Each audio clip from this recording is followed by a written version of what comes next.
Let's go, everyone. Hello, and welcome back to another episode of the LA Poker Roundup. Once again, and as always, I am your host, Ty Dobberton, along with my co host, Derek Kwan. What's up, everyone? This is May 28th, 2024, and this is episode 40. And as I'm sure everyone has on their calendars marked, I believe this was the first day of the World Series of Poker. Oh, so we are all pretty hyped up and excited. But what have we got in store for you today? As always, we're going to start with results. So we will go over the last event from the Commerce Circuit event, which was actually a bracelet event. We'll go over the results from the Tournament of Champions. And then we'll also check in on a big series over the Gardens. We had a big Memorial Day weekend that had a lot of runners for these events. Yeah, absolutely, man. On a holiday when people are traveling and whatnot, you're never sure, but we always, we love the gardens, I tell you. So, we'll go over our weekends because we were obviously there, blasting away, as Hanks would say. And then we're gonna wrap up the WSOPC at the Commerce and just talk a little bit about the experience and just some of the news that kind of happened around. Yeah, stuff was happening. We had some thoughts, and that's what we're here for. And then, one of the other things, the last thing we'll wrap up there from the series was we had a little wager going, and we had a little community involvement. We'll talk a little about that, but not only that point race, but there's also point races going on at the real World Series. There's also Player of the Year things happening. We also had some chatter in our Twitter about Player of the Series, other Player of the Series things that you may want to stick around and hear about. And as Ty mentioned, the WSOP has begun. So summer camp has begun for poker players, the biggest fun event of the year. And we'll talk a little bit about that. Man, I miss summer camp. I'm going this year. That's it. I'm going. And then we'll finish off with the weekly roundup just as we always do. So let's dive right in, shall we? Over at the Commerce, as we said, the last event was the Tournament of Champions. And unfortunately, and predictably, because we had so few entries, it doesn't look like any of our locals finished very high in the standings here. But congratulations to Dong Meng, getting $200,000 in this Tournament of Champions free roll. Second place was Kevin Will from Wisconsin, it looks like. At least Dong was from California, so I mean it's close. Sunnyvale. Third place, Nathan Wasson. Fourth place, Richard Gebhardt. Fifth place, Cody Bell. Sixth place, Ramon Kropmans. Seventh place, Scott Delaney. Eighth place, Alan Merdita. And ninth place, John West. So congratulations to all of you who finished that thing in the final table and this free roll, for coming down to Commerce and coming to LA and checking us out. We thank you and hope to see you again next year. Congratulations, strangers. We don't know any of you, but good job. Yep. All right, let's move on over and check out some of these Memorial Day tournaments at the Gardens. Yeah, so first let's kick it off with the Super Bounty event with the 50K guarantee. Ended up with an 81K total prize pool. And you're going to see this little bit of a recurring theme where Gardens was shattering all their guarantees, had big turnouts.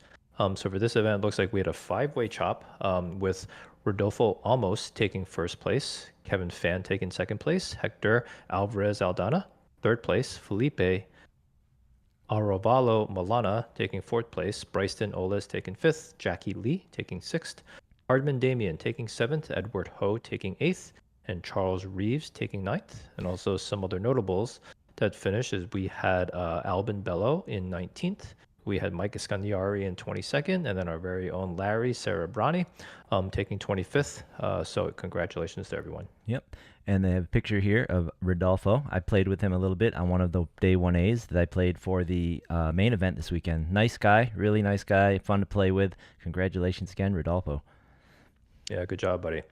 Then on to the Monster Stack Turbo, 20K guarantee, 33,200 total prize pool. Looks like they ended up with a 9-way chop. And it looks like Zhang Zilong, otherwise known as Aaron Zhang. So thanks to Ty for remembering what his stage name is. But this guy was got pretty famous for really nice run in the World Series of Poker main event. Had a lot of fun watching him on stream. So if you guys didn't catch him on stream 2 years ago, definitely go check that out. Very entertaining play style and table talk, if I recall. Yeah, very fun table talk. And he really had people off balance, and it was really fun to watch. But then rounding out the rest of the final table, so Aaron took that down for 64.50. It looks like Adam Tovar second place 48.70, Mark Halverson third for 44.70. Alvarado Malero for 2,904th. Frank Lin, our very own Frank Lin. Good job, buddy. Way to go, 2460. Frank. Yeah, didn't stop at a WSOPC, so he just takes that black hoodie and just keeps freaking final tabling or getting a top finish in something. Um, Sherwin Ross, sixth place, 2330. Joel Calcagno, seventh place for 2140. Joshua Lockman for eighth place, 1730. Dean Myers, ninth place for 1540. So congratulations to everyone. We also have, looks like I recognize Kevin French in 14th. But I don't really recognize the other names. Not sure if you do, Ty, but congratulations to all the Yeah, winners here. none of the other names are jumping out at me, but I'm not great with names. It's gonna take at least 3 times for me to remember, unfortunately. Yeah. But there's old Aaron with his Aria sweater, his little hoodie there. So congratulations. Once again, we got a nice shot there. So there And was Gardens, man, they just do not skimp on these trophies. I love these trophies. I kind of wish they had skimped, honestly. When I saw they were giving away this cup for the smaller Yeah. events, I was a little bummed. No reason. Let's jump on to the last one-day event before the main event. And oh, looky here, representing us. Not we got to give Frank his flowers, but man, Jesse gets the cup. Way to go, Jesse! First place.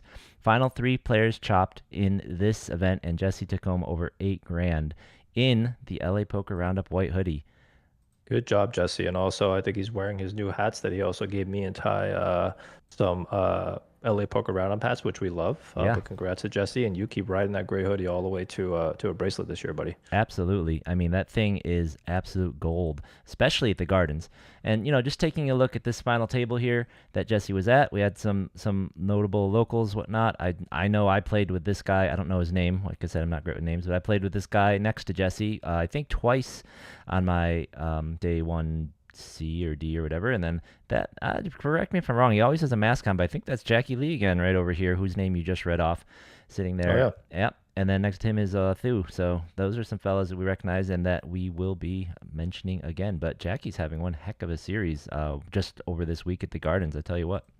Yeah, certainly looks like it. Yeah, so congratulations to those guys. And then before we get to the main event, let's talk about the last one-day event. The last Super Bounty at the end there was on the Monday for those people who busted out early or did not make the day 2. That Super Bounty on Memorial Day had 262 players, and they smashed that guarantee as well.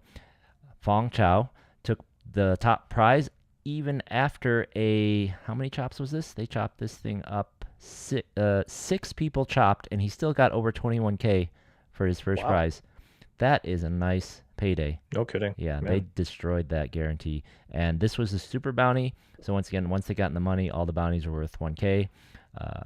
We both kind of got knocked out of that unceremoniously. We'll talk about that later. But congrats, this guy. These guys at the Gardens who are taking these downs, these are all, love to see it. For the most part, they're looking like all real, like super reg, loyal customers and players down there at the Gardens. Love to see the winners coming from the guys who are there all the time.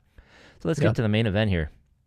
Main event, final 4 players chopped, and it was won by Sao Kiev. So congratulations to Sao. This is his biggest payday. I checked it out on Hendon. This is his biggest payday yet. So way to go, 57,000 for him in this chop. Second place was David Fernandez Sanchez, and I believe he may have been the one to knock me out. I'm not quite sure. My memory's a little fuzzy, but he may be the one to knock me out. So he took my chips to the house. That's good. Third place in this chop, Keek Lau, and then Anthony Kim, fourth place in the chop. So way to go. Now, once again, I'm disappointed that they chopped. I wanted to start the tradition that this was a no chopping event, but what are you gonna do? To each his own. Rounding out the final table, some more very familiar faces. Unfortunately, I don't know the name of this guy on the left, but I see him all the time. And here it is, Mr. Ryan Salongo. We finally have a picture of him. Derek knows who he is now. He's played with him plenty of times, but this is our first confirmed photographic evidence ever since we started the show. That's hysterical. That's hysterical that we haven't had any pictures of him. Well, last year he got like second or third, I think third in the actual WPT the Gardens hosted, but we started a show after that. So, and then of course Larry Q here on the side, he's in everything. He wins everything. The final tables, everything as well. So all of our, all the regs getting some money ready for the World Series. Way to go. Yeah, it was pretty tough day 2 overall. So congrats to these guys for making it all the way through. Mm-hmm. Yeah, there were 124 people that made it through to day 2. So yeah, Yeah, that's a lot. So those are the results. Congrats to all the winners. Congrats to everyone who final tabled. Let's talk a little bit about this main event, man. This main event, as you alluded to, smashing guarantees all weekend, and the main event was no exception. Guarantee was 300K. They beat it by over 100,000, 407,000 total in the prize pool over this Memorial Day weekend, and that was, I don't know why. I guess just for their own sanity, but they didn't have they had 2 flights every day except for on Sunday when they only had 1 flight. So if they had had one more additional flight, they probably would have added decent another chunk to the prize pool. Right. So, Yeah. but nevertheless, they still had 121,254 total entries. Payouts were Unbelievable. these were the original payouts. First prize was going to be over 78,000 for your $400 entry. Quite nice. I'm not quite sure why they decided to lower the price point from last year. Last year it was $600. It was quite successful. It was. I think the numbers were actually either identical or just a little bigger last year, honestly. But maybe they were concerned about people running out of money after the circuit, something like that. Yeah, I mean, I think those price points are so similar between 400 and 600. You might as well just go a little bit higher. I would have just go 500 because it's nice and even. But whatever. It was a smashing success. Yeah, absolutely. And here are the bags. I had a little problem with whoever typed this up. I had 2 problems with whoever typed these up. Yeah, I was like, is your first name Tyler? Yeah, it is absolutely not. So going into day 2, Thu bagged in over a nice huge chip lead, followed by Ryan, and you notice they both made the final table. There you go. He bagged over $1 million here. But you and I bagged above average. Here I am, 30th, except someone wrote Tyler. That is not my name, Ty Dobberton. It took the poor dealer was a newer one doing our bags, and I had to show her 2 forms of ID, and we still called Kevin over. Kevin had to wave her off, said, it's fine, he's good. And then here you are, Derek Kwan, and if you notice something else, what is this? We're both at the same freaking table. Kevin, who did this? This is rigged. Kevin, it was rigged. You did that on purpose. You did this on purpose, Kevin. Absolutely. At least we're at opposite ends of the table, and we were sporting the hat there. So you'll also notice the hat. That's another spoiler alert to who may have lost the bet later on, but I'm not going to talk about that right now. But I mean, it was unbelievable event, but then also just a completely stacked day 2 when you looked at who was on the top. You also had Larry, who had a ton of chips.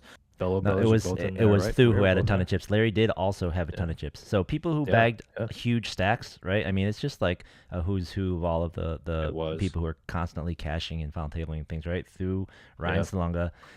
We have, I think Anthony Kim was one of the ones the final table there. I think. He's Paul Wynn, Larry Q here, Larry Quang. I see this Gabriel name all the time. Just one of the Bayos, Albin Bayo again. Just another reg. All of us sitting here with tons of chips coming into day 2. Yeah, to navigate this field, and obviously there's still a whole bunch of less experienced players, but be able to navigate a big day 2 with a whole bunch of killers in there is pretty impressive. So congrats again to that final table. Yeah. So for how our weekends went, I did not get to play any of the 1-day events. We left those to Frank and Jesse to win. So we only got to play this multi-day event. I went on the first day. I played on that Friday. I was doing great all through the first flight. I had about 350,000 with 18 left before we bagged. I was right on target. Then I lost a nasty, weird hand.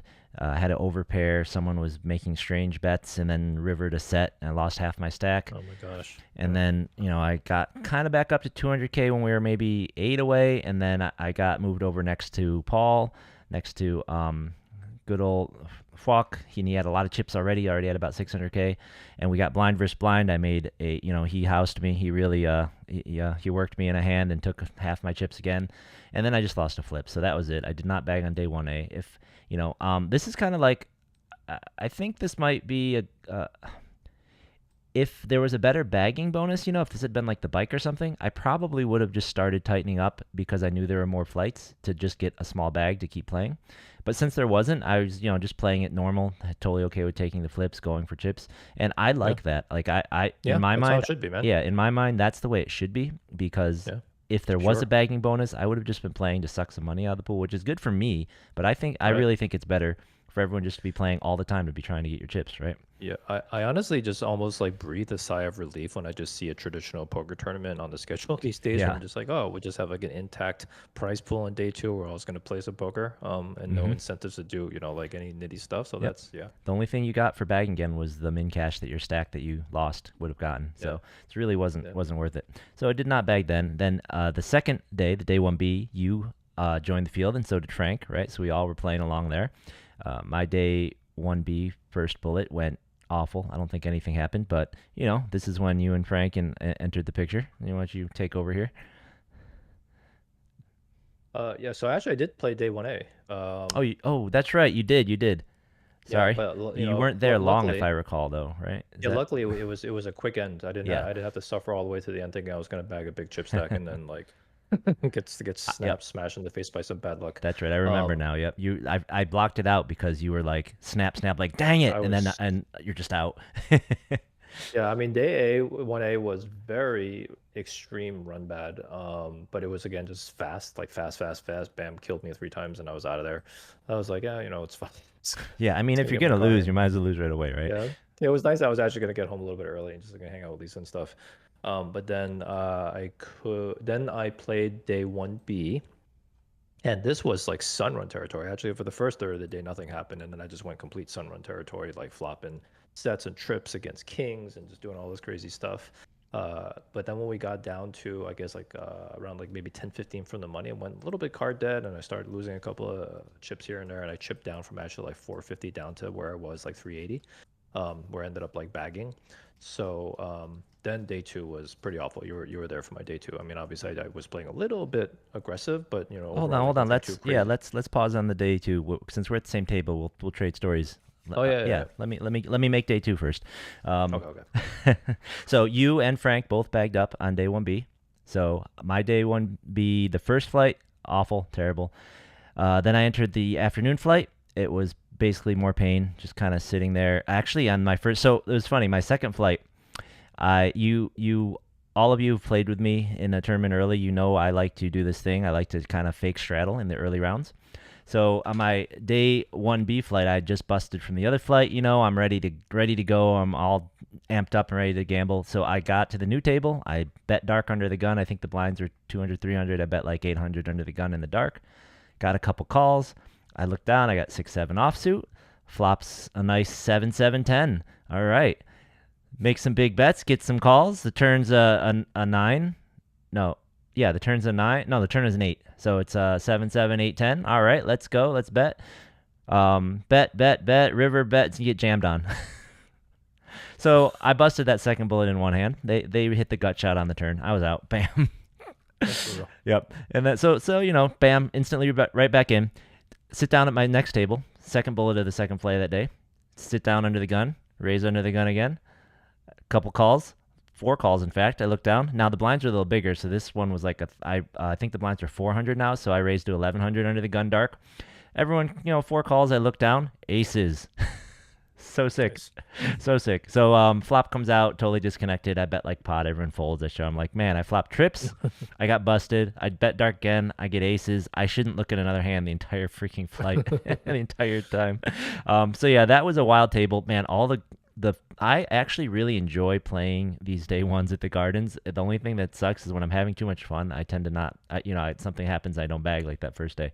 On the day 1A, Yeah. I'm just in there battling. I think I went from like 30 to 150, back to 40, back to 120, back to 40, back to 200, like so many times because I'm just battling, playing.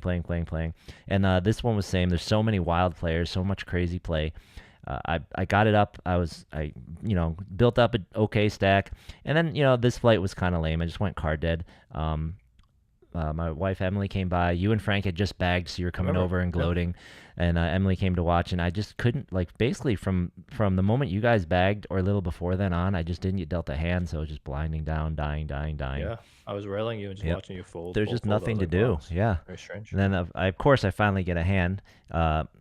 Blind versus blind, small blind limps. I jam like 8.5 big blinds or 8 big blinds or something. I don't even know. With maybe less with tens. Snap called by ace 4, and he instantly makes a full house. So that was day 2. So day 3, I Yeah. had to go. Very last flight, very last chance. Day 3. And I got some of that sun run slash weirdness going on. So I got in there. I was at starting stack at the end of reg, just hanging out. My table was absolutely nuts, absolutely wild. So I was just toughing it out. And then eventually I finally get some momentum. The first hand that is amazing.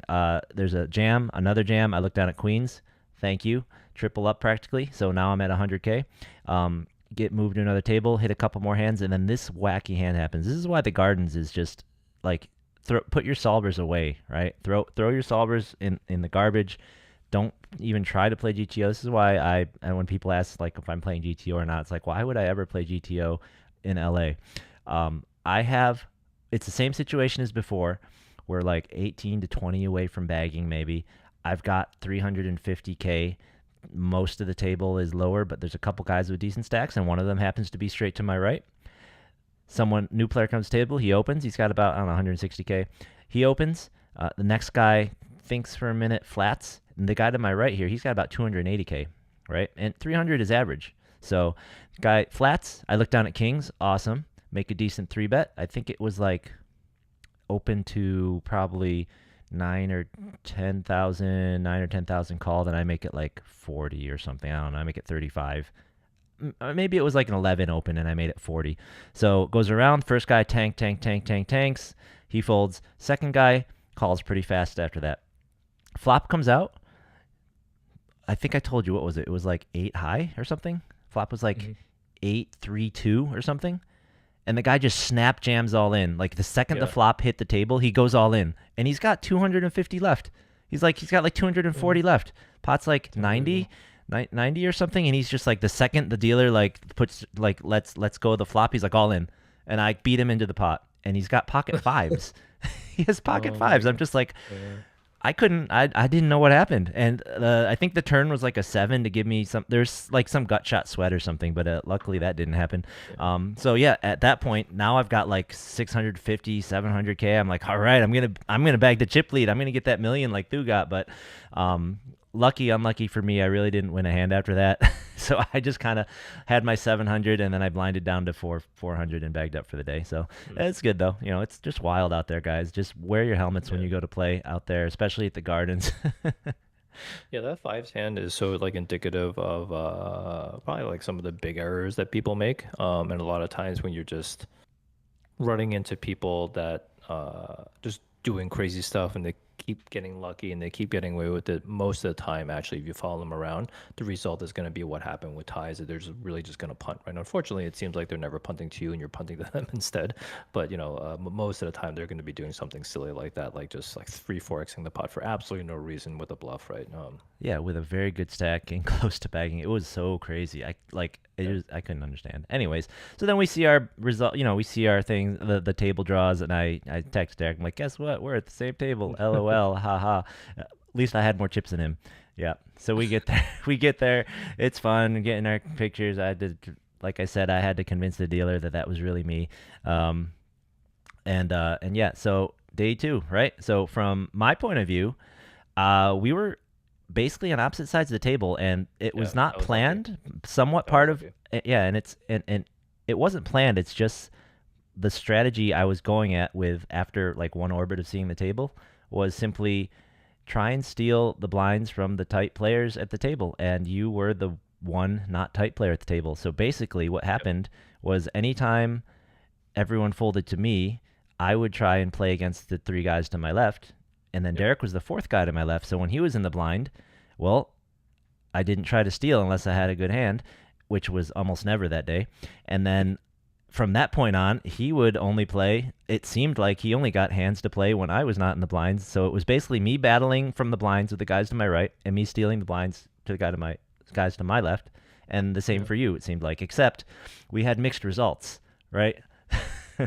So we definitely did. We definitely did have mixed results, and I think that's basically kind of what happens is that when you have people sitting like opposite of you, you should be playing less hands in early position, more hands in late position, so that when you're opposite, basically you sort of like stay out of each other's way a little bit. You probably don't even notice it until it's actually somebody at the table. Because then for like when Ty was in the big blind, I don't actually think I did anything to like avoid you. It was having a hand like say King 8 suited where I'm like, well, maybe one more spot over I'd raise places, but not here, right? Hmm. So yeah, that's basically how it ended up. Yeah, it was exactly that. I was raising like if the correct raising range for the guys to my left when they were in the blinds or in the pot was like 30%, I would be raising like 45% against them. When it got Yeah, to you, I'm like, this is not in there. I'm just not playing, and it just yeah, like didn't. And the reason is because you appear to be the most like squeeze happy, check raise happy, three bet happy person, especially sitting around those other guys.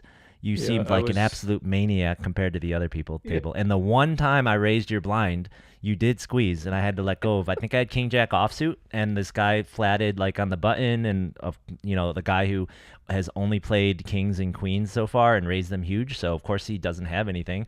So he flats the button, and you squeeze us, and I'm just like, I have King Queen off, or yeah, I have King Jack offsuit. Geez, this isn't Hollywood Park. I yeah, guess I fold. yeah, yeah. And yeah, you know what was interesting too? I actually think back to my day one. Uh, my day one B, there was not that much crazy play at either of my tables. It was very ungardens like. I don't know if it was specific to that table draw what was going on, but like nobody was playing like absolutely like bananas. Like a couple of like funky plays happened here and there, but nothing too crazy, nothing insanely punty. Nobody V-pipping 80%, like splashing around all these crazy hands. So it was kind of an interesting, unusual, Yeah. day one B at the gardens for me. But it was enjoyable because I was able to chip up in that type of environment. Yep. Um, so Derek Derek's approach to his blinds, to the blinds when he was on the button was, you're kind of short. I'm going to apply max pressure and jam. My approach to the I blinds on my side were I'm going to just bet all the time, kind of small, Yeah. constantly, and see what you do. So one of those strategies lasted longer than the other because they got sick of Derek real fast. Well, I mean, the first, like the first time. So basically, what happened was the two guys to my left in the blinds had less than 10 BPs each, Hmm. and then the guy three over had like 15 to 20. And actually, I didn't jam against that guy because that was too much. But then the two next to me, it Yeah. was just got to my button. I was just Yep. jamming almost any two. One of the times, a guy had aces, Almost right, and I any two. doubled him up. Yeah, Oh almost no, any. no, the guy you doubled up, he always had like two big blinds. He had like two or three big Yeah, he blinds. had like almost Yeah, nothing, right? every time. Yep. Um, but then another time I decided to jam Jack Deuce offsuit, which is obviously not something you should do, but I was just gonna but now that I think about it, I probably should just min raise or something, right? Just like the flop and gotten him off. Yeah, because these guys Um, weren't folding any face cards, as yeah. they proved. So at that point, that was kind of dumb because at that point I had jammed like 10-6 suited. They Yeah. saw me jamming some other hand and Yep. three betting people, so they're probably like, this person's a complete maniac. Yep. Yep. And I usually don't actually play like this crazy, but again, like you mentioned, like this table, like induced me to do that. But then the guy in the small blind called King Eight suited, which I'm pretty sure he folds in most spots, right? I But the other think guy so. was just gonna call with whatever he had because he had Yeah. like it was like a min raise for him. Yeah. And yeah, Um, there were other and reasons too, but we won't mention those. yeah, and I lost to both of them in that pot, and actually got myself cut down like real short. Then lost a huge pot when somebody jammed Ace 10 under the gun, and I had him covered by like two big blinds, right? And I called with No, it jacks, might have and been four. Come on, get yourself a little break. But yeah, was it four? basically, it was. Was Yeah, it four? Yeah. it was something like that. Yeah, yeah. I think you Yeah, had yeah. like 80K left after that. It wasn't Oh much. yeah, that's right. That's right. I remember I was tanking about like what to do with five big blinds with Queen Eight suited, right? Yeah. That's how Yeah. that was Yeah. a bust out hand. But yeah, so he flopped trip tens, Yeah. rivered an ace, Yep. pretty annoying. Hmm. But even before that, I had lost a really big pot where I raised somebody jammed as a short stack, got two callers, but I couldn't re-raise. I had pocket eights. Flop came up like queen five, six or something like that, right? Um, check brown, turn. Oh no, it was queen. Yeah. And this King. absurd four-way pot, I think, right? Yeah, it was he had 10 jack, so it I was think the queen board was nine. paired. Yeah, I think it was queen nine, like five or something, and then the Queen on the turn was turn. another Yeah. queen, which then made me decide to bet it because I was very sure I had the best hand. Then the guy called with jack 10 and river to 10, but that was a really big pot because Yeah, it was it was probably like a over slight full house. 350. Yeah, over Yeah, 350 in the pot. yeah, It would have been. Yep. Yep. yeah. So just very irritating. I felt like I lost like 60 70% of my hands at that table. Yeah. Yeah. Despite us being the most active and probably winning the most hands, we really didn't have many actual good cards. No, I think you went out in the like around 90th or something, right? Maybe I think it was 80. Yeah, 80th. but Yeah, yeah, and it's and I same thing. managed to hang on until 37th. But yep, we didn't really get to make a lot of headway. I did stack up at one point when I rivered an ace on somebody, and that got me to about 900K at my peak. And then they're just didn't win any more hands. And when the blinds are 50K, you doesn't take many losing hands to get you back down to not much. Yeah. Um, I mean, it never feels good to bust from a tournament, but this one just felt a little bit different where I like really wanted to navigate the rest of this field where like 60-70% of it was probably quite soft, while the other 20-30% was almost like pure killers. There was nothing in between, yeah, right? So I really just wanted to like to navigate that field and get to that final table and like battle with some people. It's unfortunate, yeah, unfortunate. yeah. And it was going to take us a while because, man, after you left, it was still a very good table. Like one of the guys who made the final table did come there, but like he got chips by the guy to my left, who, if you recall, he was probably the second or tightest person at the table. One of the top two tightest people at the table. He opened under the gun, and then this guy rejammed for a very decent stack with King Jack suited right after him in the +1, and it's just Ace King versus King Jack, and he just rivers a straight, jumps out of his chair. Wow, So it's that brutal. that really propelled him. So the table was still. It took a while to get to that other spot. Yeah, maybe one day we'll talk strategy, but I don't like talking strategy. Let's not on here. So let's leave the gardens where we did not I did not defend my title. I think I gave it a pretty a pretty respectable showing. 37th, out of the 1200 in the second year. It was a good try.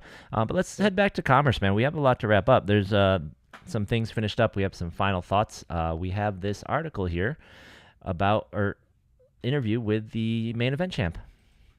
Yeah, so it looks like Jessica, who shipped the main event, and again, congrats to her. I heard she, played really, really great poker. So she actually opened up about some mental health struggles, which I guess we didn't know about. We do know that she has that husky with her at all times. Looks like it's a service dog, but it looks like that service dog serves a very, very specific purpose. And I wanted to say kudos to her for opening up like this because this is, really personal stuff that she put out there. But I think number one, it's just great for people to read because you kind of never know what people are really going through. But then I think this community itself, while we may be all a bunch of degenerate gamblers, I feel like there is some honor, right, with us, with all of us. And I think there is like some care, with all of us. So I definitely think a lot of compassion was probably shown towards her from the poker community for opening up like this. You saw a lot of kind of congrats and kudos like on Twitter for being so brave about this. But she apparently has borderline personality disorder, which is a pretty serious affliction. It causes a whole kind of range and spectrum of things, and a lot of that is sort of like an inability to control your emotions, aggression. A lot of times it hurts a lot of your own like personal relationships, and she has that. It's very close to bipolar. It's not treatable. And I would just recommend people read that article because she really talked a lot about in depth about what she was struggling with, and even how her boyfriend kind of helped her through a lot of that kind of stuff. And then on the final day at the freaking final table where she was like second in chips or something like that at the time, she was late. Like when they had started like dealing, she wasn't there, and Yeah, the reason why she wasn't there was I think the final day was like 18 or 15 left, but yeah, she was oh, is late. that what it Yeah, was? yep, she Yeah, was still yeah. So quite late. yeah, whatever that the people were left like obviously critical part tournament, she wasn't there, and it wasn't because she was stuck in traffic. Well, it was actually because she was having an episode, and she like just couldn't like go and make it to the commerce. But then what she revealed in the article about what actually made her go was because she felt like she was gonna disappoint like all her friends, right? Because she had like gotten so far, and they had given her so much support. So that's actually what made her get there. And I think like for many of us, this also happens too. Is like there are some days where this kind of stuff is going on and like we're kind of like our head's not kind of straight, but as soon as you kind of sit down and just like click, you're in the zone, right? Because you're just playing poker and it's just what you know. And I think that's kind of what happened with her. She just said as soon as she like sat down, everything just sort of went away and she was able to just go play her game. But anyways, I would recommend people reading this article. It's a really, really enlightening article and definitely very brave of her to open up like this about her personal struggles. Yeah, no, absolutely. Very honest stuff that she was revealing here, and very easy to relate, and especially for poker players with such highs and lows, it's like Yeah.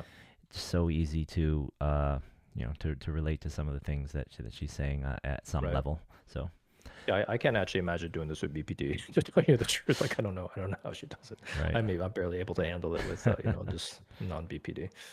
Absolutely. I mean, it's very. Oh, so congratulations, big, very inspiring story. Definitely recommend you go Yeah. check that out. All right. So the the rest of what's going on in Commerce, one of the things that we talked about the Tournament of Champions.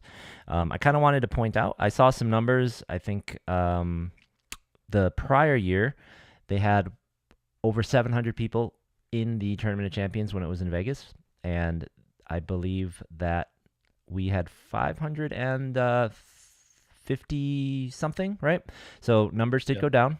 So that does, that is kind of one, black eye, I guess, on the event, is that the numbers went down when the number of qualifiers did go up this year. However, I am still very hopeful that next year, now that it's on the calendars, now that everyone will have a year to not be upset about the announcement, that those numbers will soar, right? I'm really hopeful that that's going to be much improved next year. And also, for me personally, aside from that, I still think this was just a smashing success. And I think the numbers are going to be so huge next year. But Derek really wants to hear what you guys think. So let me bring this up. Get on Twitter, get on Google Docs, get this link. We'll put this link in the description of this episode as well. So go down there and click it. And while you're down there, clicking on the survey, click subscribe if you haven't done so. Please hit like and subscribe. We really appreciate it. But Derek has some questions he wants to ask, and he wants to make sure that we are heard and that Commerce hears what we have to say. Yeah, definitely take it's a 5-question survey. 3 of them are multiple choice, and then the ones where you have to fill out some text, they're optional. You don't have to do it, but it's obviously nice to hear, what you liked or what you didn't like. This thing shouldn't take you more than 2 or 3 minutes to do, so definitely fill it out. We already have some pretty good responses, and I'm already reading some of the things that people liked and some of the things that people didn't like. I'm not going to spoil any of it or influence your answers. So definitely, just take a minute, fill out the survey. It's very important for us to get this feedback back to the Commerce, and I think even for stuff like this, I should be able to kind of share this really broadly, so even like the bike and the gardens and everyone else can kind of see what poker players are saying, what bugs us and what doesn't bug us. It's very important that we get feedback back to these card rooms. Yeah, and as you were telling me before the show, the number one most obvious complaint that you've been seeing so far were those lines, the registration lines, right? So I really hope that someone at Commerce is pushing or finding some way to alleviate that, and they're not just saying, oh, good event, it's over, look at these numbers, we're fine, and then just waiting until the next event when we're going to have the same problem. Like, seriously, if we have the same problem at registration next time, there's just no excuse. There's nothing I can say other than you guys are incompetent. I mean, honestly, if you have another series of any kind, especially it's yet to be seen if they're going to run their regular set of series that they always run every year. Hopefully they will. But if for some reason by November this isn't fixed, like, come on, guys, put all your creativity together, do something. Like, even if you just have this other booth downstairs, anything. That other casinos, we just registered at the Gardens constantly, very quickly, no problems. If there was a line, it wasn't because we were getting verified again. It was something, check our IDs at the door, check our IDs outside the ballroom, something, right? So high hopes that'll be fixed though, and we know the trick about the chips, and we will keep spreading that. But we shouldn't have to do that. One of my complaints though is that we were at this awesome new series and we were still playing with the same ratty old Commerce chipsets, right? And I say ratty, they're not that ratty, but they're kind of ratty, right? So, and as far as I know, as far as I know, they're just these 2 sets, I think, right? There's this kind of clay, set here with kind of the more pumpkin orange kind of 5Ks, and then there's this older one. These are the really grimy ones. These ones stick together. These are the more ceramic-y kind of feeling ones, right? With the we had those for the high roller, so I can attest with this going on over here. And part of the problem is these actually look really close together. And the other problem is I can't think of a 3rd or a 4th chipset that Commerce actually owns. You know what? Now that you say that, I don't know either. Can you think of another? I don't, because throughout the year, these pictures are from the LAPC. I have been collecting pictures of all the different chipsets as they break them out at different places. See, we'll look at them in a minute. We got pictures from the bike. I don't have another picture of a different chipset at the Commerce, so I can't really think of a 3rd or 4th chipset that they were running, and that's a problem because they were constantly running 3 events at the same time, if not 4. Right? So we had the Monster Stack Day 2 going on. We had the Day 1A of the main event going on. We had the daily 4 p.m. or something going on. We had the 2 p.m. daily quick thing going on. They had all these events happening at once.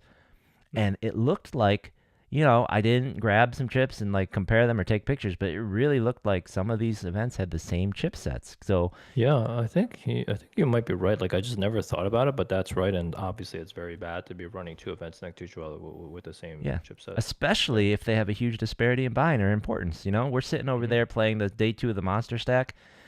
I mean, and somebody is playing a $200, or you're playing the main event and someone's playing With the $200, dollars. and you have the Yeah. same 5K chips. Like that would be Yeah. inexcusable. I really hope that wasn't the case, but these chipsets are Yeah. pretty close, and I can't think of any other sets. So, obvious answer, right? They need to get themselves a beautiful new, nice World Series of Poker Commerce chipset printed, and we need to bust those babies out for the next one, right? So I Yeah. hope they're on that Yeah. print. Get them to the presses. Get printing. Let's That'd go. be beautiful. I want to see some nice World Series of Poker chips here at the Commerce. That would be amazing. Get Yeah, two and sets you while can you're at even it. and just use those, year round. You don't have to wait Yeah, for WSOP, right? Just mix them in for LAPC and for the other events you have as they well. are in the rotation. Um, Yeah. and I think, we talked about some of the things that we liked last time. The food service is pretty good and whatnot. Are there any Yep. other things that have been jumping out at you or that you've been thinking about, Derek, that we didn't mention before? No, I mean, not really. I think overall Commerce did a good job. It seemed like I'm not really, again, not sure where that regulation came from, where they had to do that second set of validations or whatever, or verifications. So that was a little bit annoying, but I guess maybe they did their best to try to adapt to whatever they adapted to. But overall, I felt like it was good. We always had the same strong dealers, had the same strong floormen. I think maybe the payout lines felt a little bit longer this time, or I got a little bit confused where I was like standing in the wrong line for the high roller, and someone's like, "You're in the wrong line to get into this other line." That got a little bit confusing. But I think they did whatever they could with the new capacity, right, that they were experiencing. But yeah, like it seemed like the production quality and just overall the media stuff brought a lot of energy to the room. So yeah, it was overall a pretty positive experience. Yeah, no, I heard some complaints about the payout lines, especially on the moments when multiple events were paying out at the same time, like you're Yeah, mentioning. So hopefully yeah, they can find a way to clear up some of that confusion going forwards. yeah. Um, well, as long as we're on the topic of chips, I kind of want to take a second. I've been collecting all these pictures, as I mentioned. I kind of want to get your opinion. Let's just do a really quick, like, 1 to 5 stars chipset rating, or like, what is your favorite and least favorite chipset in LA? And I can show you the chips from Hollywood Park because you've never been there. I've never been there. You've like never been there. I So, actually, it's really funny because there was this folder in our drive, Google Drive yep. for the roundup between me and Ty, where there was like this chipset folder, and I just never, I feel sometimes like things just don't really register in my brain. I never like thought about it until Ty explained to me what he was doing, and I was like, oh, that's pretty cool. You just like, collecting all these pictures of Yeah. chipsets from around all over the place. My number one chipset, I think, is still the day two, quantum ones from the bike. These guys, Those are probably the newest ones. the No, no, ones. no. These ones, yeah. Yeah, these ones. Yep. Yeah, The I ones that think are those are kind of like still, hard plastic feeling, right? yeah, yeah. And you wouldn't think that the card plastic feeling ones would be no, but they just have a nice click to them when you're shuffling Mm-hmm. them. They just sort of land well. I think probably the newest of the chips that we have around anyways. But yeah, I think these are still my favorite. I do like But these. What I like is that they're it's really funny too because then the drop off from the rest of the yeah. the fight are freaking Let's go awful. back. They're like the worst And I don't anywhere. even have all of them. So the bike has a lot of a lot of chipsets, right? Yeah, they They have do. tons, and they use them constantly. So that's great that they use the Yeah, different ones, and it's terrible at the same time. So I like yeah, these too. What I like about these is how playable they are because they're kind of that plastic finish. The colors really pop. The color choices are yeah. pretty good. You look here; it's really easy to tell the difference between the Yes, different yes. chips. They don't. I'm a little colorblind, so I have a lot of difficulty, but these ones are nice. Yep, they don't mess with you. They don't mess with your eyes. Now, as opposed to these, look at that picture and tell me the difference between these chips. Come on. That thousand and These are, then the back of these are that five. so bad. You put the backs of these thousands and 500s out there. You throw them with that, and that's the other thing. I am very much against. Now, we got to play with I believe this picture here is Mr. Mart. Shoot, what was his name? Oh, it's Jerry Buss and Frank Mariani. Yeah, Yeah, Marriott. He was in the final table. He was at yeah, the yeah, final 12 of us in the monster stack. I got to play with him. yeah. Great, nice playing with this And, guy. But and fun fact is his son used to live upstairs from me from in our last condo over in West LA. oh, really? Cool. Yeah, Does yeah. he play He was a poker too? character. He does. Yeah, he Cool. was a character too. Yeah. But my complaint is, poker chips do not need this other stuff on them. Both sides of a poker chip should be like this 1,005. Like it It should just have should. a giant number on it right in the middle or somewhere very prominent. All of this other Yeah. stuff with like these hundreds where it's just his face that's now faded and this tiny little hundred on the corner. Not cool. Not You know, cool. I'm gonna say that it's not cool, but at this point, I'm so used to them that if they reprinted a new chipset with their faces on, I wouldn't be terribly upset. But I Like mean, I look agree at with you. these. Yeah, It's unnecessary. because of But yeah, this the issue and look at them fading. And now this set, right? This is just as bad or actually the gray one is probably the best of their old ones. If we take a look at yeah, those the ones are blue terrible one, too. these Jeez. blue Oh ones my are bad, but gosh. these ones are terrible for a different reason, right?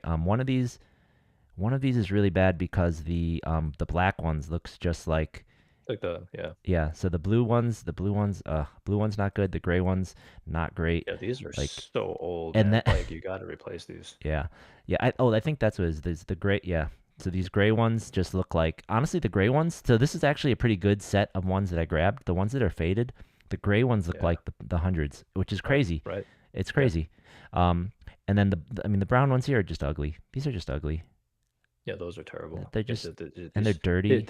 it's why it's so funny because like their best chipset is the best chipset Yeah. in LA, and the rest of them are like the worst, And the I don't absolute even have a worst. picture of their like one table sit and go one, like the ones that are actually plastic or something, right? Like these seem like But plastic finish, but they have that really oh neon my kind God, of weird colored. you know They what's look like like toy chips. from far away, I'm like, oh, those look really cool, but when you touch them, they're the worst chips in the world. Yeah. Yeah, they I look feel like they'll cool. fly away if you throw them up too high. Yeah, exactly. Now, as far as as far as the commerce chips go, like I definitely like these kind of pumpkiny ones that have more of the kind of, I guess, softer clay feel compared to these ones, of course. But if you go over to the gardens, right? If we go to the garden, this is so these are the Hustler chips. They're used over at Lucky Lady. I mean, they have utility. The colors aren't great.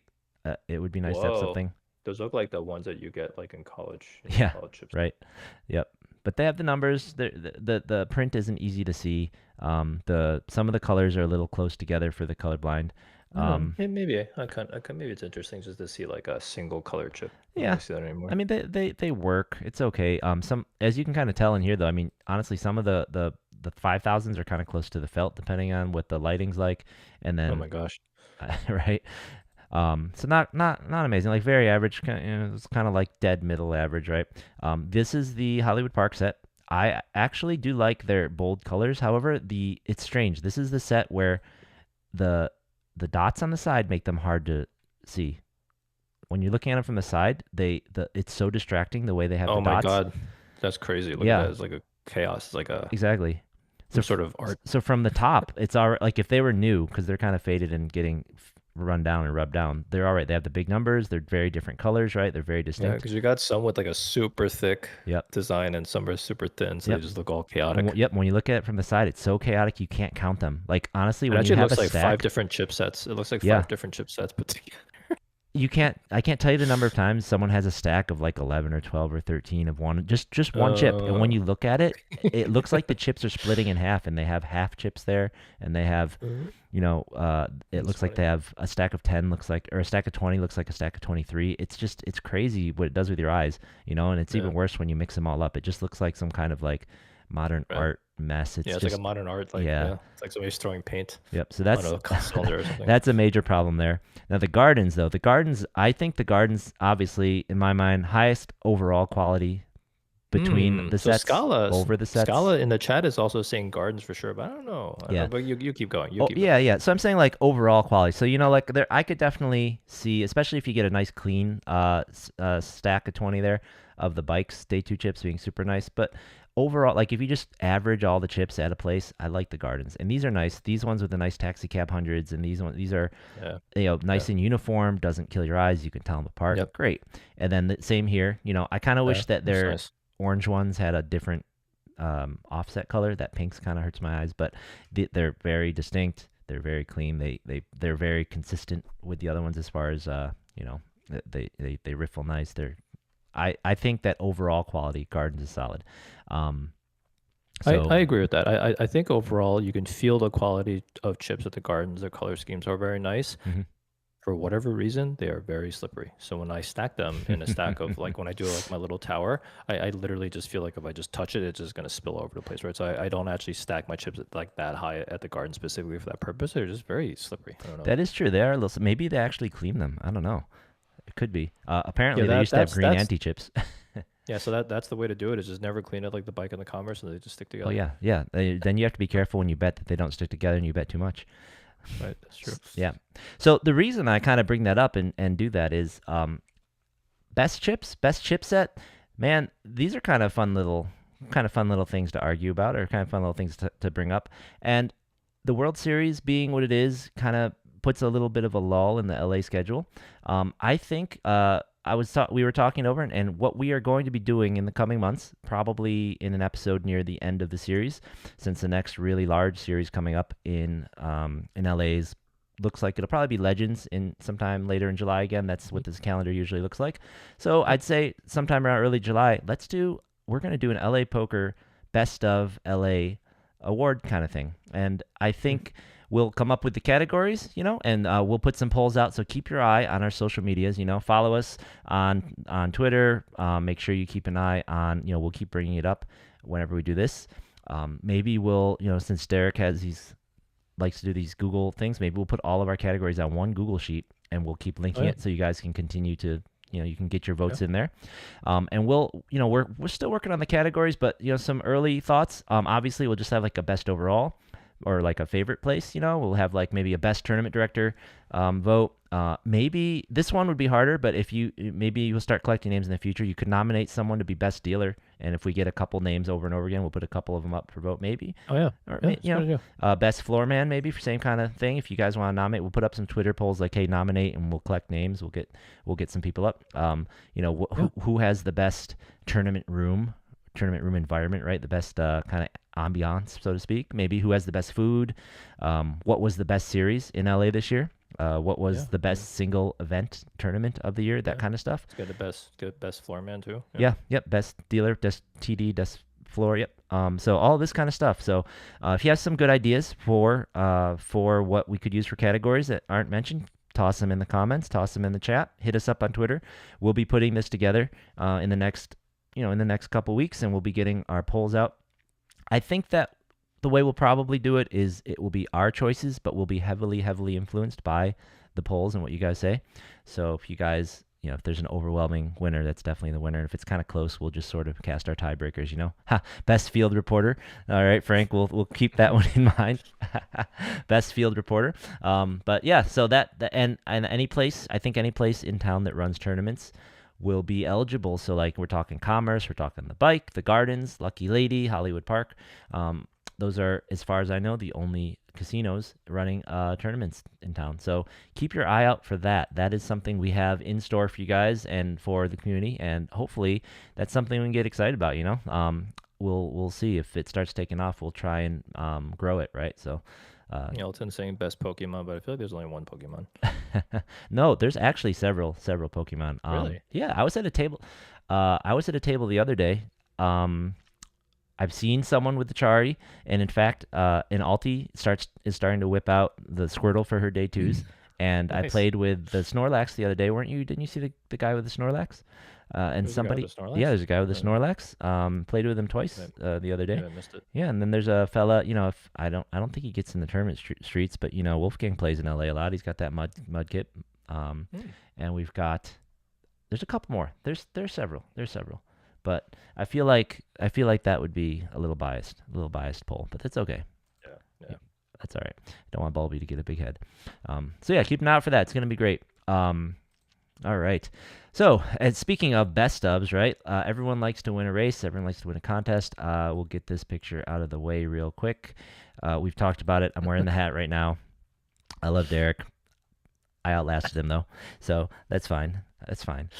You certainly did. The hat brought you a little. And you know what? I tried the gray hoodie, so I think maybe the trick is to rotate the hoodies. I still haven't really got the cadence down yet, but the gray hoodie definitely failed me on that day. Yeah, there's definitely a trick to it because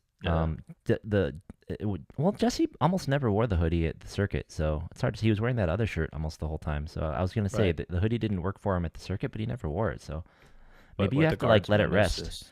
It's gangbusters for him in the Gardens right now. Yep. Yeah, maybe there's a cooling off period. Who knows? Yeah. But so our player of the series went to Derek, and I have to say, I think I got hustled. I think Derek hustled me. If you all recall that first weekend when we were talking and I was bagged up for the Monster Stack, Derek was complaining and saying, "Oh, I can't play. I'm so busy at work. I think I'm only gonna get to play like the main. That's it." So I'm sitting here going into day 2 of the Monster Stack, thinking like, "Oh, this is a 1,000-person Good, event. If it's I in the bag. if I get any points in this thing, I win. It's over." And then the next thing I know, on the following weekend, Derek plays. What do you play? The main event. You play the 1K. You play the 2K, and you play the 400. I think.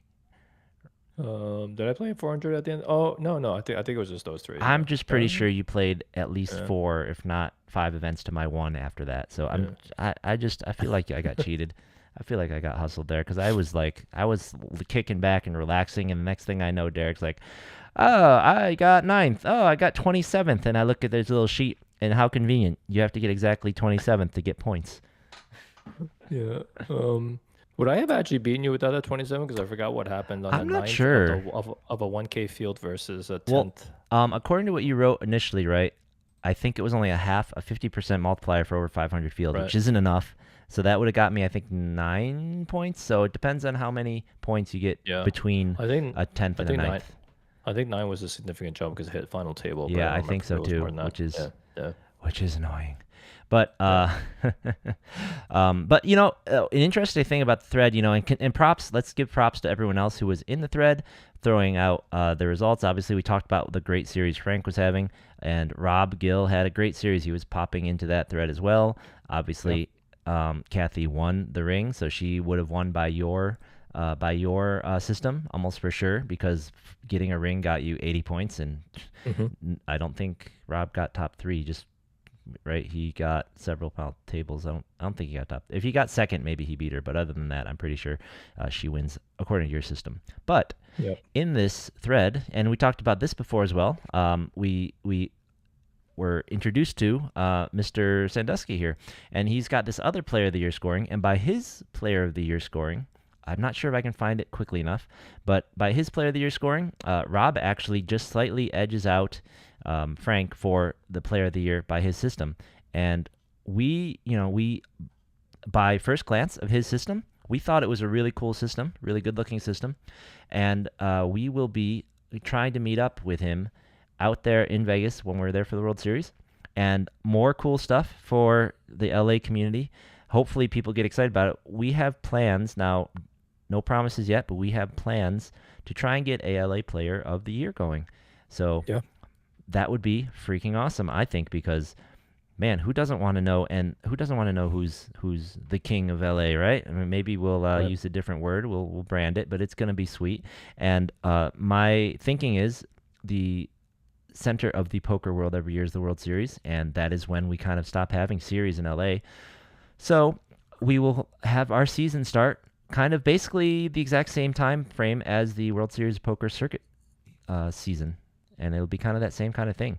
So that's the plan. We will keep you updated as things become more real. But right now, we are thinking of doing that and including all of the major series around town in that to the best of our ability. We're going to need to get maybe a heightened level of cooperation potentially from some of the TDs so that we can make sure we get the results. But that is the next step. For now, we're just in investigation phase. So let us know how excited you are or aren't about that and how cool it would be. And the other thing I want to know about is, what do we feel? Should we split out mixed game and hold them like they used to or sometimes did for something, or should we just make it all jam together? So let us know what you guys all think of that. So speaking of Player of the Year, right? We got all sorts of contests, Player of the Year standings going. There was a 25K fantasy draft I heard recently. Just a little thing, only 19 people putting up $25,000 to gamble Yeah. on poker players playing poker, right? Like, how meta is that? Yeah, and you know what? Like this will be the only thing that I ever just sit and watch people like drafting players like a fantasy draft. Like this will be literally the only one I'll ever do that. Even though I am a football fan, basketball fan, baseball fan, I just wouldn't watch other people drafting. But this one I did because it shows a lot about how I guess this upper tier of professional poker players value like other players. Like I was surprised that the prices that were paid. Some were high, some were much lower than what I thought they would be. So it's interesting to see how they perceive people.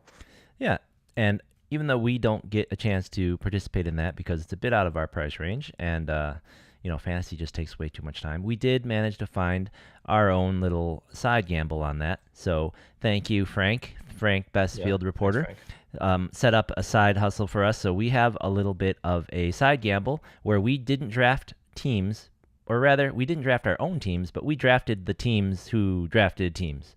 And we have a little side thing going here with Frank and Anthony Patessa and Jeremy Hamey and Ryan, his buddy Ryan. Did not get his last name. So we are tracking the player of, or actually, this is different than the player of the year. These points are their own points. So the fantasy point system is completely different from the player of the year, which is good because then it would start to get confusing. Because did you know the World Series of Poker's player of the year this year is different than it was the prior years? Yeah, I love the changes too. All right, let's go. What are these changes? So for the player of the year, what happens now is it's a max of 10 caches, but it's your best of 10. So this means that even if you cash 10 times, you can keep going to try to get higher caches to get more points, but you can't, count more than 10 of your caches.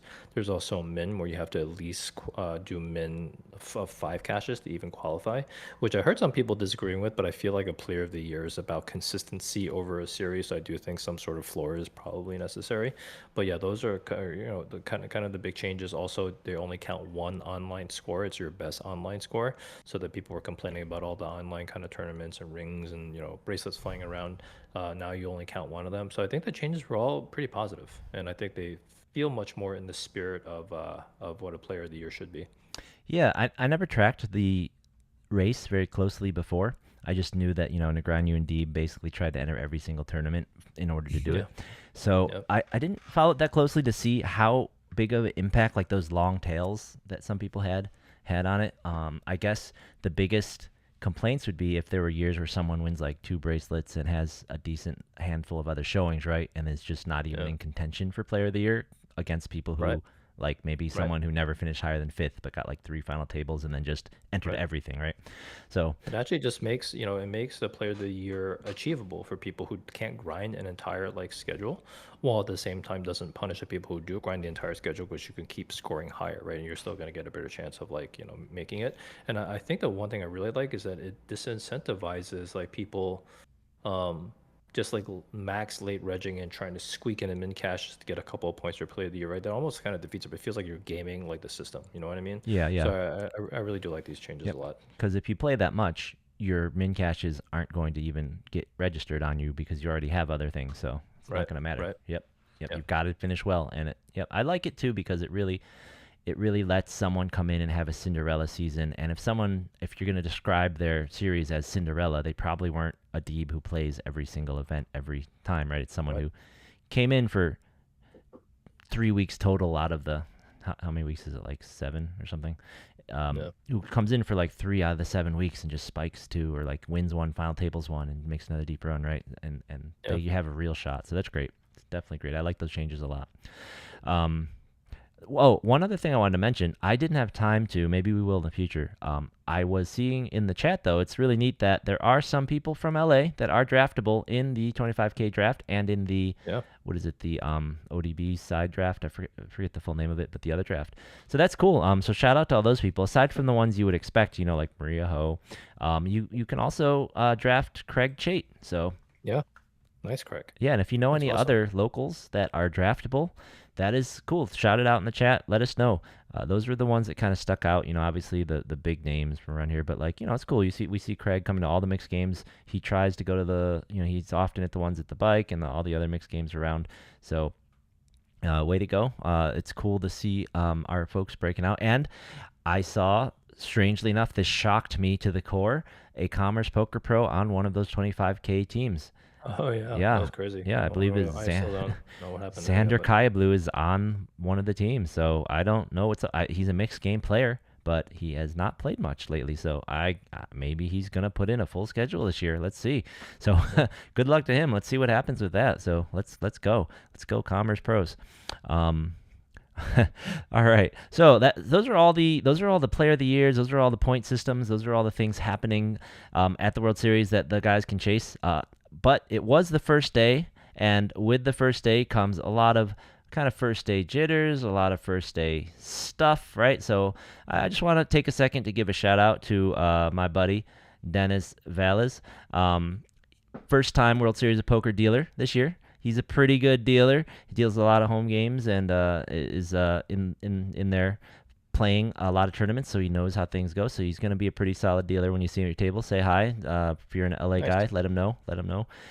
So good luck and have fun. He said his first day just took a couple hands to get the initial nerves out, and then everything was pretty good. So let's go. Nice.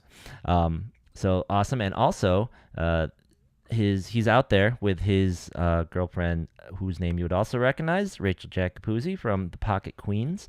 She took down one of the dailies at Resorts World on Oh, today's nice. Tuesday, on Sunday, I believe, maybe Monday. So I think it was yesterday. So nice little warm up, getting ready for the World Series here. And other people are also having some kind of first time jitters, I think. You pointed this out. We had an interesting situation come up here, posted by Conard Richards, and is this at the employee event? You think, is he an employee, or is this at the 5K championships? Oh, he's I Poker don't. News, so this has to be at the employee event, right? Oh, Someone I wouldn't have guess. done that in a 5K, right? Yeah, I don't know. I think you at the World Series you get some people you wouldn't expect entering a 5K for sure. Yeah, so the story, for those of you who are just listening, he tweets, someone at his table just 4-bet all in and then left to go to the bathroom while his opponent was thinking. That's hysterical. You know what? It actually reminds me of like way back in the day at the bike, we had this crazy whale that just showed up and was just completely loaded with money and was doing all crazy stuff where he would just go all in and go outside, smoke a cigarette, and we would just let him get away with whatever he was going to get away with just because he was a whale at the high stakes tables. Well, But it was was that pretty Bill nutty. Perkins? Because that's what he did at the lodge stream, remember? Oh, that's right. I I thought remember. he patented that move. No, no, yeah. So this guy preceded that by, a good 10 years or whatever it was. So it actually kind of reminds me of that, but it's funny that, for this had to happen at the World Series in this day and age. Yeah, and for those who are curious in the thread, they got into it. They just gave him a warning. The floor called him back, made him come back to the table. He just got a warning, and then his opponent folded. So apparently that's a sign of strength, not being Yeah. able to hold it any longer.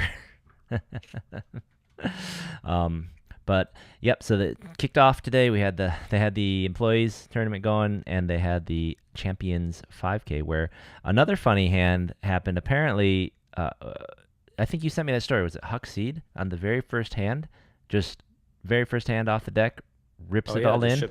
he just shipped all in for like this entire stack. It was just pretty crazy. just rips it all in into. I think he just open ripped, like fold, fold, fold. He just open ripped on the first hand, right? So Yeah. we're here to have fun, man. I can't wait. I can't wait to get to Vegas and start blasting. It's gonna be great. Oh, and yeah, I think once we get the rest of our LA roundup, poker roundup stuff, the T-shirts, the hats that people want, I think our next design, we need to get LA Blasters put on Oh some. We yeah. need to get like a jersey for LA Blasters. That's our next thing. LA Poker Yeah, you know Roundup what? Yeah, here, let's LA yeah, Blasters yeah, here, let's some numbers. That's what we need. yeah, well, I'll work through some LA Blasters designs on Yeah, Canva and yeah, see what I come up yeah, with. exactly. Yep, we can get our we'll be like team mascot, and then we get LA Blasters. I think that'll be great, Yeah. and we can all Yeah. just really show up for that. All right. Yeah, and speaking of hoodies, if you guys want hoodies, still a whole bunch available. Reach out to me or Ty. We can hand them to you over in Vegas. I swear I'm gonna get some sort of storefront where you can order them up soon. It's been a little bit busy with everything going on, but yeah, if you want any more of these lucky hoodies, definitely let us know. Yeah, they are going to be showing up around the series. It's going to be fun. I will have my pullover. I'll have my zip up. I'll bring a hoodie. I'll have the hats. Will be everything. This is going to be the last day I wear this hat, at least for a very long time. For a very, very That's long time. good. Um, I'm glad I got a little bit of exposure. yeah. Yeah, I saw Kathy was already packing up her hoodie with her, so Yes, expecting big Kathy's things of her from the series. definitely going to get our hoodie in the pictures for sure. Yeah. Um, so let's see here. What is coming up next week or two? So when is the next time? When will you be heading up to Vegas, Derek? And what kind of stuff do you think our LA folks are going to be getting up to soon? So definitely going out for the main event and the monster stack. I might try to sneak out for a shootout if I can just like kind of get one done in one weekend. So probably one of those weekends where there's a shootout, I'll probably go out for that. But yeah, I think it might be just like 2 to 3 trips max to Vegas. All right, all right. Yeah, for me, I'm just going to be going up for the monster in the main event. But there are this year on the schedule a number of events around the main. So I intend to play the 4th of July, the Independence Day tournament. And then Nice. Yeah. if worst comes to worst and I bust out earlier than expected, I will play whatever I can afford that's happening that day because there's several other events. I think there's like a mid stakes championship happening or something and Yeah, some other stuff in there. that's so nice about the series during the summers that you could just be in action like all the time with something. It doesn't matter. It's like just something is always running somewhere. Yeah, no, I mean, I'm hoping it's at the series. I really, I'm there to win bracelets. Money would be nice, but we're there to win bracelets personally. But, if I have to go off to play at the Win or the Nation, so be it. But hopefully, I just don't bust the main, and I'm there. Right. You know, Right. so that's the plan. Just stay there long enough. Um, and coming up more recently on the schedule itself, I believe the next thing up for the World Series is the Mystery Bounty, the Mystery Millions. I know there's a number of players heading up for that. I think our buddy Jeremy Hamey's up there, right? And I know I've seen pictures from guys like Fausto and a lot of the Commerce Poker pros like Rudy already up there. I think they're all going to be going nuts for that Mystery Millions. Um, it's always a popular event. I think it's going to be huge, and I can't wait to see what the numbers are at the World Series this year. Last year they were like smashing everything by what almost 20%, 15, 10 to 20% of most of the events. I think these first couple events should be a good kind of barometer, right? If the Mystery Million Yeah. smashes from last year, yeah, I imagine that they're gonna just be smashing like crazy. When we just see the overall trajectory that we've had over the last couple of years, I don't see any reason why this isn't gonna keep going. We may not be seeing something like, crazy 30% increases in field size, but definitely we should still see upticks. yeah. And then for those of you who, we primarily focus on live poker and whatnot, but since it is the World Series and they had this pretty important thing happening for those of you who are going to go and grind some online while you were there, should be known that you need to have a new account. They have merged liquidity pools with Michigan and New Jersey, so that's awesome. They have new software, so you're going to have to get yourself all set up again when you go out there. So make sure Yep. you look into that. Check out all the information. Make sure you get set up to get your old balances transferred. Make Yeah. sure everything is good to And you go. can pre-register now, so I would go ahead and recommend that you go do that by pre-registering. Does it count as Um, pre-registering right now? It's been out for a while. uh, it was pre-registering as of 2 days ago, so I don't know when the deadline is for not pre-registering, but this is a pre-registration for the new sites. And what they do is they actually tie it to your like social security number and the stuff that you set up your first account with. And then after that gets all connected and you get approved, they ask you some like security questions. And after Yeah. that, they will just like I automate the transfer into your new account so you Yep. can start playing. So it says your pre-register ended yesterday. Now it's just regular Ah, registration. And if okay, you okay. do not do it by July 31st, your old account will be just closed and cashed out to the address on file. All right.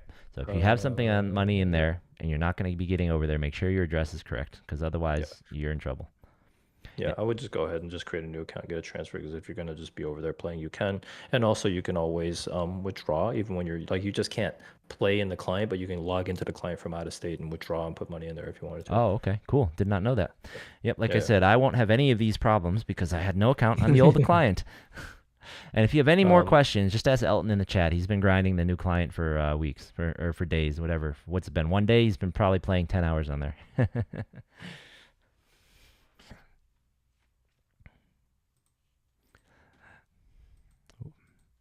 All right. So before we wrap things up, there is one other pretty big thing happening in LA right now. I was reminded because honestly, with all of the circuit stuff and all of the World Series starting, I had kind of forgotten. But there just happens to be a $1 million cash game happening in LA over there at Hustler, and yeah. one Mr. Tom Dwan is, well, he's not having a good start. I think he's scheduled to be there the whole time, right? Yeah, he's looks like as of a tweet from an hour or two ago, he was already stuck 900K in this hand. He so a little bit of pre-flop self-affliction where he called a raise with 9-4 suited on the button, flop trip fours, but then the player who had raised under the gun had a pair of tens, called his raise, and then turned a 10 for a boat over Tom's trips, and then just like took a huge pot off of him after he checked raise on the river. So I think this pot was like $1.1 million. So obviously, Yeah. Tom lost like 5.5 or whatever that was. So yeah, Yep. It says 1.129. That's insane. That's yeah, insane. yeah. So huge pot. So don't play 9-4 suited, guys, just because you're from the Bay Area and you're a 49ers fan. Don't do it. Whew. That is a huge freaking pot. All right. So yeah, we got people who want hats. We got people who want this this zip up. We gotta get to work on expanding our merchandise line, I guess, for these people. Yeah, No, yeah. I already got my zip up, but it was custom. My mom put it together for me. So we'll call that the prototype. Call that the prototype. Cool. So I think with that, it's time to talk about what's happening in LA. I know it's more exciting what's happening in Vegas this coming week and month, but let's talk about what's going to happen in LA this coming week, shall we? Yeah, let's do it.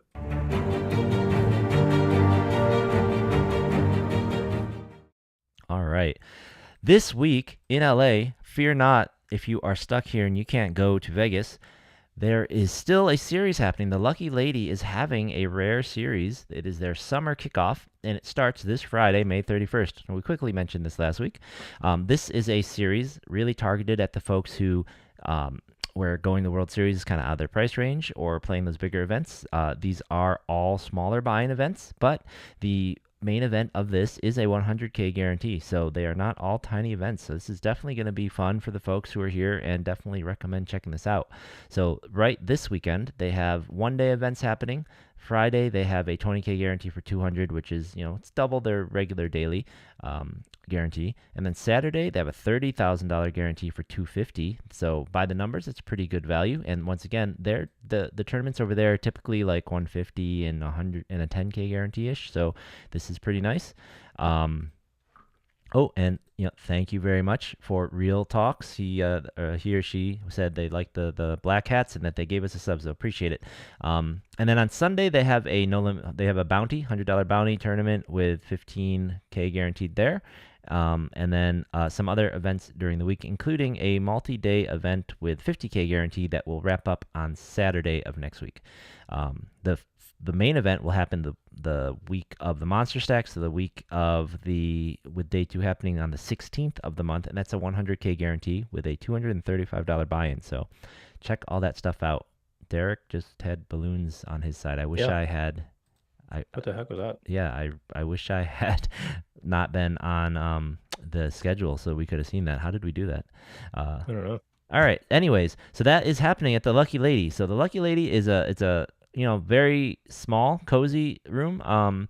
The tournament area is really open and connected to the rest of the place, so it's not the best. And the parking lot's kind of it feels kind of like a strip mall kind of area. But the cash game room in the back where they run their 2-3 and occasional, I think they have a 5-5 sometimes, and they also run a double board bomb pot game back there. Those are pretty cozy. It's pretty nice. It feels like a kind of like a private area. It really feels like you're playing a much bigger game when you go back there. And they they treat you pretty nice. It feels like a home game. It feels this is one of the only places that kind of comps poker players free meals. So hop on back there. It's pretty nice. Check it all out. Now, the one thing I will say about the Garden or about the Lucky Lady tournaments though is as we mentioned, they are a lower price point kind of tournament, so there are going to be some concessions. And one thing to be aware of, especially if you're used to playing, say, I don't know, the 1Ks at the Gardens or even the one this last weekend, they do have a tendency to skip levels. Now, this is the structure for the main event, the 100K, but if let's take a look at the structure for the 30K. Once registration ends on this thing, the blinds are wicked fast. So this is their 30K guarantee. Reg closes, they go to 20-minute levels, and the blinds literally double pretty much every 3 levels on you. So be aware, after Reg closes, this is an extremely fast structure. But at the same time, this is a $200 tournament. These are it's hard for anyone to justify a really long, good structure. But be aware, don't be surprised. 40K in starting chips, and then things go really, really fast. So Yeah, Queens of Poker thinks it's because they get tired. ha, that's very possible. I mean, there's all sorts of reasons, and I mean, really, there's two reasons, right? Is one is that it works good enough, and nobody's complaining. People like it enough, and the people doing it don't have a better idea for the structures. And then the other is, Yeah, like I said, it's just at a low price point. You can't let these things last long, or you're just burning so much money. yeah. You're just Well, losing too much money. we're gonna show that structure to Alan Kessler and see what he thinks. Yeah, right. I don't think we should show that to Kessler. He might pop a vein somewhere. Explode, yeah. All right. So what is happening around the rest of town? Uh, so, well, one thing, we mentioned Hustler Casino Live. I just want a quick mention that now that the Commerce circuit is over, Live at the Commerce is back on the schedule, so you can be watching that stream. As far as our tournaments go, all the dailies are back up and running. So there are not any big series happening at our kind of our big locations, but they still have their dailies at the Gardens. They still have their dailies at Commerce, and the dailies at the Gardens, well, they slap. So they're still going to be they're still going to be crushing their guarantees. They're still going to be way, way worth going down to play in. The one thing I'm not sure about is whether or not they have kind of a point thing going. Typically, the Gardens has a promo, right? Like collecting points Yeah. for a free roll or for qualifying for something. So that one I'm not so sure about. But the dailies are always awesome. Friday and Saturday ones particularly favorites. Commerce has their dailies happening. Everything is normal. The bikes, they don't have daily tournaments. People have asked them forever if they're coming back. They really don't seem to be. Over at Hollywood Park, they have this weekend there. Actually, I only have until Friday because they never release online their next month's schedule until basically the last day of the month. But this Friday, they do have a 25K guarantee 100 bounty tournament. So it's the buy-in is 300. There are $100 bounties on everybody, and that is on Friday starting at 10 a.m. So once again, I'll ask if the Hollywood Park guys are watching. It'd be really nice if you would put your next month's calendar out just a little bit earlier so that we could check it out. Not just us, but anybody, because Derek never goes there, so he's not going to see the next month tournament schedule in time. And when when the first is on Saturday, it's really tough to know what kind of events we're going to be getting out there. Yeah. Yeah, and then obviously a lot of good stuff still happening around town, even though the World Series is happening. But I know many of you are going out there. Obviously, we have the Mystery Millions, the WSOP starting this week, starting on Thursday, going through that weekend. Dealer's Choice and some other mixed events going on. Also, a nice little 1,500 limit hold'em on Friday, and it looks like a whole bunch of awesome, just like nice events. Also, WSOP online event for those that just get your new account set up. That's now going to share liquidity across like Michigan and Jersey as well. So a whole bunch of stuff going on out there. So good luck to everyone going out there, especially Jesse going out there for the mystery bounty. I hope that you pull that big $1 million envelope. That'd be kind of sweet. Yes, pull it, bring that money back to LA, and take us all out to some, Yeah, rent out a nice party for us. Come on, let's go. sure. Yeah, and also if you're just out there hanging out, the 25K heads up, no limit championship starts on Thursday, so you can definitely rail that. That one's always a fun one to rail. Yeah. All right. Well, I will not be doing any of that because for me, I am going to Alaska. I will be out of town for our show next week, going on a little vacation with the missus. So Derek will be flying solo or maybe with a guest. We'll see. Well, you'll all see. I'll have to catch up when I get back. I don't think I'll have very good service while I'm out there. So we will see you then. We'll have to. He hasn't told me what he wants to do yet that week, so I'll be as surprised as you guys. So make sure you tune in, give him your support, give him some hell. Yeah. Give me some company while Ty's away. Yep. Make sure you tune in. It's going to be interesting and it's going to be different. So make sure you get in and check it out. And then I will see you all. Let's see. Actually, the weekend after that, we are both at the World Series at the Monster Stack, right? Yeah. So if we're lucky, we will be pushing this show. If we're not lucky, we'll be seeing you together again that following Tuesday. But we will keep you posted. Follow us on Twitter. Cheer for us. Hopefully we make day 3 though, both of us, and we won't be able to do the show, or we'll have to bring some streaming equipment up there, huh? That's right. All Well, right. have a good trip, Ty. All right. Yeah. Excellent. Thank you. It's first time going up there. Should be cool. Hoping to see some Yeah. whales and some other cool stuff. And So don't they have like the Aurora Borealis too or something? I don't think that's happening right now, but I could be wrong. Uh, I'm not sure. hmm. They were just seeing it. My folks, my family on the East Coast were just seeing it. So apparently it was visible recently Oh in the yeah, I think Northeast. we had some solar Yeah. activity happening that was like, yeah. Yep. Well, we're just too far south. All right, guys. Well, that's it. We are in our summer lull here in LA. We get to rest and relax and just kick back at Lucky Lady and do our vacations and get up to the World Series. So we will see you around. We'll see you there. We'll see you here. Hopefully, we'll see you at the tables. Yep. See you at the tables, everyone.